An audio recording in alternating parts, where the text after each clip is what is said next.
नमस्कार दोस्तों, आप सभी को मकर संक्रांति की हार्दिक शुभकामनाएं। आज मैं मकर संक्रांति से जुड़ी हुई कुछ बातें करने वाली हूँ। इस वीडियो के माध्यम से मैं ये बताने की कोशिश कर रही हूँ कि संक्रांति का अर्थ क्या है और क्यों मनाया जाता है ये त्यौहार।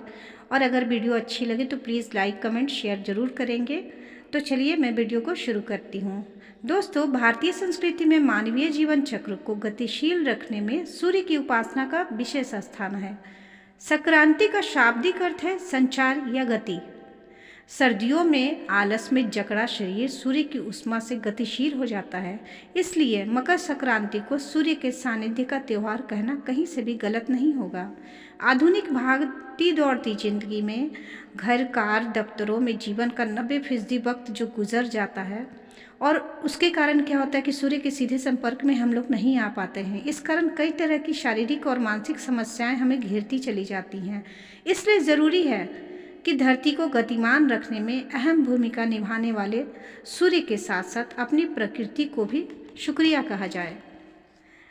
मकर संक्रांति से सूर्य देव की उत्तरायण की प्रक्रिया आरंभ हो जाती है। ये तो सभी लोग जानते हैं। वह हर दिन थोड़ा थोड़ा उत्तर की ओर होने लगते हैं। इसे उत्तरायण पुण्य काल कहा जाता है, जो देवताओं का समय है, दिव्यता का समय है। सूर्य का ताप बढ़ता जाता है, दिव्यता भी बढ़ती जाती है। इसलिए मकर संक्रांति को सूर्य के स्वागत का उत्सव भी कहते हैं। इसके बाद ही सारे त्यौहार प्रारंभ हो जाते हैं। जाड़े की तीव्रता के बाद सूर्य की रोशनी जो बहुत ही सुंदर होती है, वो बहुत ही सुखकारी प्रतीत होती है। यह फसलों के पक जाने की खुशी, गुड़ और तिल का प्रसाद खाकर खुद को निरोग रखने का समय होता है। साथ ही शीत के दिनों में अब तक जो गरिष्ठ भोजन खाते आए हैं, उसे त्याग कर खिचड़ी के रूप में सुपाच्य भोजन करने का समय भी होता है, जो हमें नई ऋतु के लिए तैयार करता है। संक्रांति का एक अर्थ यह भी है एक स्थान से दूसरे स्थान पर जाना या स्थान बदलना। जिंदगी को आश्चर्यजनक रूप से देना ही सूर्यदेव का काम है। मकर संक्रांति शुरू होती है हमारी पहली फसल को लेने और उसे सब में बांटने से। मूलतः यह बांटने का ही उत्सव है। गांवों में पहले गन्ने की फसल, पहले चावल की खेप दिव्यता को समर्पित करते हैं और आपस में भी बांटते हैं। तभी किसान अपनी पूरी फसल अपने प्रयोग में लाता है।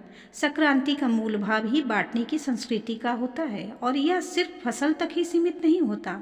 त्योहार हमें यह भी याद दिलाते हैं कि इस समृद्ध विरासत को हम उन लोगों में भी बांटें जो अपेक्षाकृत कम भाग्यशाली हैं, जो त्यौहार नहीं मना पा रहे हों। कहने का मतलब कि जो गरीब हों। वस्तुतः इसीलिए है इसमें दान का विधान भी शामिल किया गया है। आइए इसमें अब धार्मिक बातें क्या है वो भी जान लेते हैं। पतंग उड़ाने का खेल मकर संक्रांति के साथ कैसे घुल मिल गया, इस बारे में रामचरितमानस में महाकवि तुलसीदास ने एक प्रसंग में उल्लेख किया है, जब श्री राम ने अपने भाइयों के साथ पतंग उड़ाई थी। इस प्रसंग के आधार पर पतंग की प्राचीनता का पता चलता है। यह उल्लेख बालकांड में मिलता है। राम एक दिन चंग उड़ाई, इंद्रलोक में पहुंची जाई। कहा गया है कि वह पतंग उड़ते हुए देवलोक तक जा पहुंची। इस पतंग को देखकर इंद्र के पुत्र जयंत की पत्नी आकर्षित होकर उसे पकड़ लिया। जासु चंग अस सुंदरताई, सो पुरुष जग में अधिकाई। श्री राम ने इंद्र पुत्र जयंत की पत्नी को चित्रकूट में दर्शन देने का वचन किया, जिसे सुनकर जयंत की पत्नी ने पतंग को छोड़ दिया। तिन तब सुनत तुरंत ही दीन्ही छोर पतंग, खेच लई बेगही खेलत बालक संग। अब जानते हैं कि ये उत्तरायण होना किस तरह सकारात्मकता को दिखाता है। मकर संक्रांति के बाद दिन बड़े और रातें छोटी होने लगती है। शास्त्रों के अनुसार उत्तरायण को देवताओं के लिए दिन तथा दक्षिणायन को रात माना जाता है। दूसरे शब्दों में कहें तो दक्षिणायन को नकारात्मकता और अंधकार का प्रतीक एवं उत्तरायण को सकारात्मकता एवं प्रकाश का प्रतीक माना जाता है। सूर्य के उत्तरायण स्थिति में आने पर मनुष्य की कार्य क्षमता बढ़ती है। ऐसा देखा गया कि प्रकाश में वृद्धि के साथ ही मनुष्य की बुद्धि और शक्ति में भी बढ़ोतरी होती है। अब देखिए इस त्यौहार में खाने का क्या महत्व है। जो तिल और गुड़ हम लोग खाते हैं, उसमें इन चीज़ों का महत्व क्या होता है। तिल कैल्शियम, मैग्नीशियम आदि पोषक तत्वों से भरा हुआ खाद्य पदार्थ है। इस दिन तिल दान को महत्वपूर्ण माना गया है। पारंपरिक मान्यता है कि इससे व्यक्ति में आत्मविश्वास बढ़ता है। तिल खाने से शनिदेव और सूर्यदेव की विशेष कृपा भी मिलती है। जिससे मृत्यु का भय दूर होता है। साथ ही जीवन में आने वाली मुसीबतें भी कमज़ोर हो जाती हैं। अब गुड़ की बात करते हैं। ज्योतिष में गुड़ को मंगल और सूर्य का प्रतीक माना जाता है। मान्यता है कि इस दिन गुड़ का दान तथा सेवन करने से सूर्य देव की कृपा प्राप्त होती है। गुड़ में कई पोषक तत्व होते हैं जो स्वास्थ्य के लिए उपयोगी हैं। गुड़ को पेट, त्वचा तथा कई रोगों में लाभकारी बताया गया है। इसकी तासीर गर्म होती है, इसलिए सर्दियों में खासकर दही चूड़ा में लोग इसका प्रयोग करते हैं ताकि शरीर की गर्माहट बनी रहे। इस त्यौहार से जुड़ी हुई बहुत सारी परंपराएं भी शुरू से चली आ रही हैं। उसमें एक परंपरा बेटी के ससुराल खिचड़ी भेजने की भी है। पहले ग्रामीण परिवेश में लगभग हर घर में बेटी के ससुराल नए धान का चावल, चूड़ा, गुड़, दही, घी आदि नए कपड़ों के साथ भेजा जाता था। अभी भी ये परंपरा कायम है और मैं समझती हूँ कि भारत के हर क्षेत्र में ये परंपरा आज भी निभाई जाती है।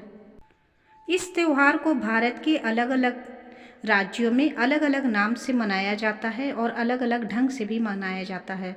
मकर संक्रांति सूर्य की उपासना का त्यौहार तो है ही, योग, स्वास्थ्य और प्रकृति के प्रति आस्था को व्यक्त करने का भी बहुआयामी सांस्कृतिक आयोजन भी है। यह देश भर में कहीं लोहरी, कहीं पोंगल तो कहीं बिहू या हल्दी कुमकुम और गुड़ी पड़वा जैसे नामों से भी मनाया जाता है। इस दिन प्रकृति की समस्त स्थितियाँ प्राणी जगत के लिए सर्वथा अनुकूल होती हैं, इसलिए यह प्रकृति के प्रति कृतज्ञता, आभार प्रकट करने का श्रेष्ठ काल है। यह काल हमारे जीवन को आलोकित रखने के लिए हमें नया बल, नई ऊर्जा से भर देता है।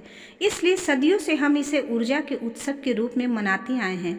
यह हमें उत्तरायण हुए सूर्य देव की दिव्य ऊष्मा को अपने भीतर समेट लेने का संदेश भी देता है। तो मेरी ये छोटी सी वीडियो आपको कैसी लगी प्लीज़ कमेंट करके ज़रूर बताएं, और अच्छी लगी हो तो प्लीज़ इसे शेयर भी करें। और मेरे चैनल पर अगर आप नए आए हैं तो प्लीज़ सब्सक्राइब करके ज़रूर जाएं। फिर मिलूंगी नए वीडियो के साथ में, तब तक के लिए bye bye and take care. और एक बार फिर से आप सभी को मकर संक्रांति की हार्दिक शुभकामनाएँ।